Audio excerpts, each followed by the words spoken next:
इकलौती बेटे साहिल ने एक फैशनेबल लड़की विभा से लव मैरिज कर ली और उसे अपने घर ले आया।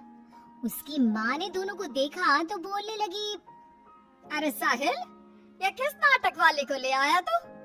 और इसने ये इतने छोटे कपड़े क्यों पहन रखे हैं? माँ, ये नाटक वाली नहीं, आपकी बहू है। मैंने इससे शादी कर ली है। विभा, माँ के पैर छुओ। कम ऑन साहिल, मैं किसी के पैर नहीं छू सकती। विभा, ये हमारा कल्चर है, घर के बड़ों के पैर छूते हैं। ओके साहिल। विभा जैसे ही शोभा के पैर छूने के लिए झुकी तो शोभा ने उसे डांटते हुए कहा, चल हट यहाँ से, दूर हो जा मेरी नजरों से। न जाने कहाँ से इसे उठा लाया है। तेरे लिए लड़कियों की कमी थी क्या, जो ऐसी लड़की को ले आया? हमारे घर के संस्कारों के बारे में तो सोच लेता, लोग क्या कहेंगे? माँ, आप भी कैसे पुराने जमाने की बात कर रही हो? आप कपड़ों और भाषा से किसी के संस्कारों को जज नहीं कर सकती। साहिल ने अपनी माँ को समझाने की बहुत कोशिश की, लेकिन वो कहाँ कुछ मानने वाली थी। शोभा अपनी बहू के कपड़ों और स्टाइल की वजह से हमेशा उसके कैरेक्टर पर टिप्पणी करती रहती। एक दिन विभा अपनी सास के लिए चाय बनाकर लाई। गुड मॉर्निंग मॉम, ये आपकी टी। छोरी, तुझ में संस्कार नाम की चीज है या नहीं? गुड मॉर्निंग ना बोला कर मुझे। हमारे यहाँ बहुएं पैर छूती है, और तूने ये कैसे कपड़े पहने?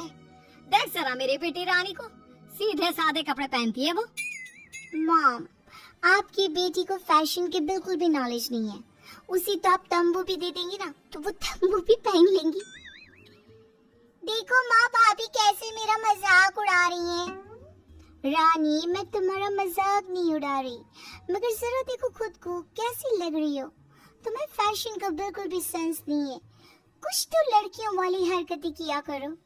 चलो कोई बात नहीं, मैं आ गई हूँ ना, सब सिखा दूंगी।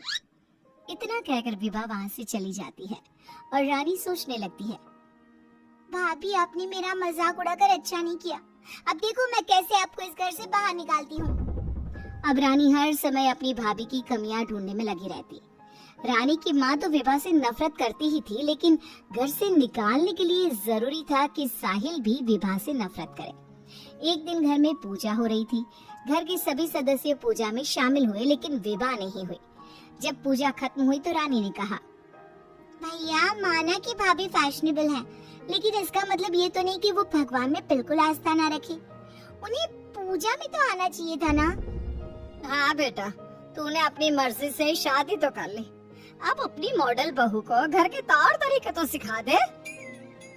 अपनी बहन और माँ की बात सुनकर साहिल विभा के पास गया और उससे कहने लगा, विभा, आज घर में पूजा थी, तुम क्यों नहीं आई पूजा में?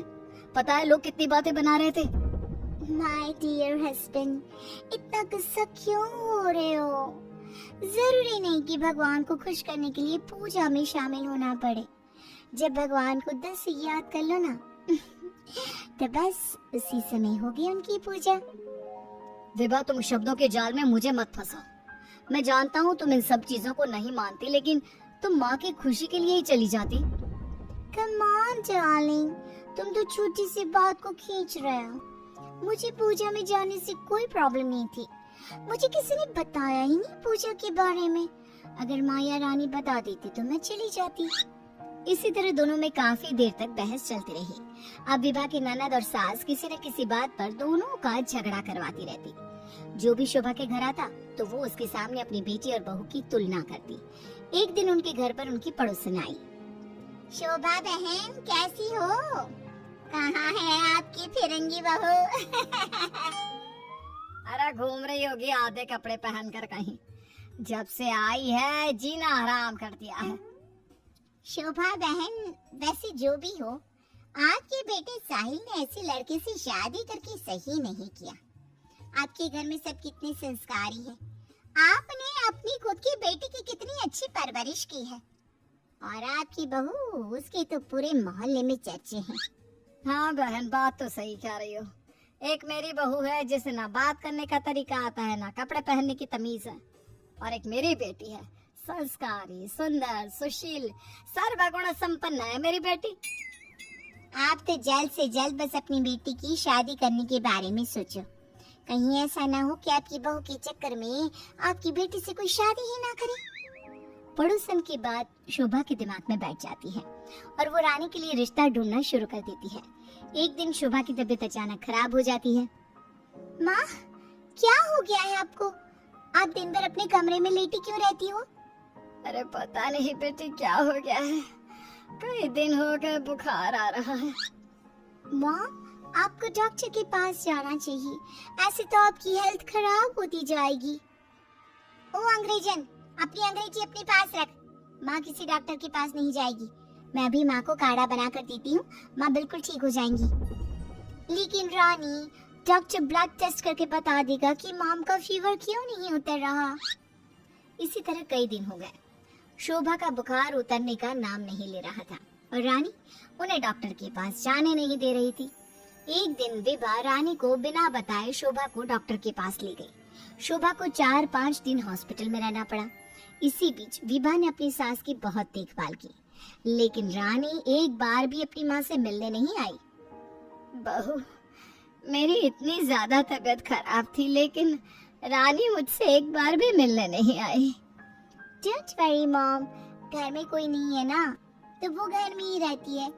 अब डॉक्टर ने बोला है कि आप घर आ सकती हैं, तो अब ज्यादा सोचिए मत। अब शोभा को पहली बार अपनी बेटी और बहू के संस्कारों के बीच का अंतर पता चला।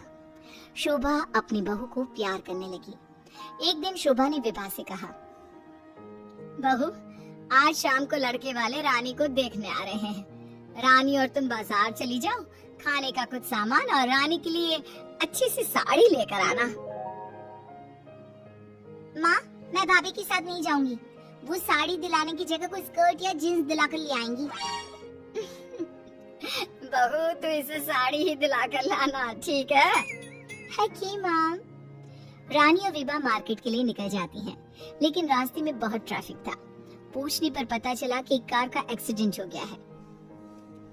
विभा और रानी ने कार के पास जाकर देखा तो एक लड़का बहुत बुरी तरह से जख्मी पड़ा था।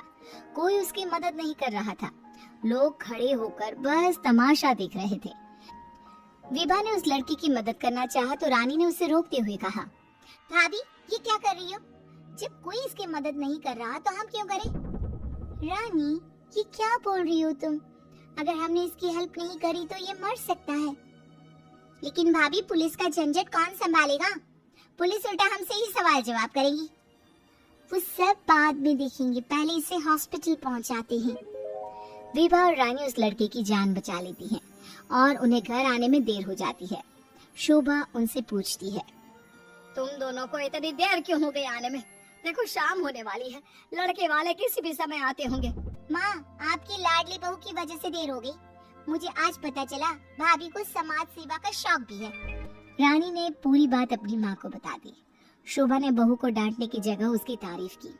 वो तीनों बात कर ही रहे थे, तभी साहिल वहाँ आकर कहता है, माँ, जो लड़का रानी को देखने आने वाला था उसका एक्सीडेंट हो गया है। क्या? ये तो बहुत बुरा हुआ। ठीक तो है ना वो? हमें जल्दी उसे देखने जाना चाहिए। माँ, वो ठीक है, उसके घर वाले बता रहे थे कि 2 लड़कियों ने उसे हॉस्पिटल पहुंचाया है। अगर वो उसे वक्त पर हॉस्पिटल ना लेकर जाते तो उसका बचना मुश्किल था। 2 लड़कियों ने? डार्लिंग, हमने भी आज एक लड़की को हॉस्पिटल पहुंचाया था। कहीं ये लड़का वही तो नहीं जो रानी से मिलने आ रहा था? सभी हॉस्पिटल पहुंचे तो ये लड़का वही निकला जिसकी जान विभा और रानी ने बचाई थी। सबने दोनों की बहुत तारीफ की। रानी ने अपनी भाभी से माफी मांगते हुए कहा, भाभी, मुझे माफ कर दो, मैंने हमेशा आपको गलत समझा। अगर आप ना होती तो मैं कभी भी किसी अनजान आदमी की मदद ना करती। Don't cry dear, हमें अच्छे काम करते रहने चाहिए। साहिल दोनों की बात सुनकर कहता है, देखा रानी, मैं कहता था ना, संस्कार चरित्र में दिखाई देते हैं, कपड़ों और भाषा में नहीं। इसीलिए कभी किसी के कपड़े देखकर उसका कैरेक्टर सर्टिफिकेट नहीं बनाना चाहिए।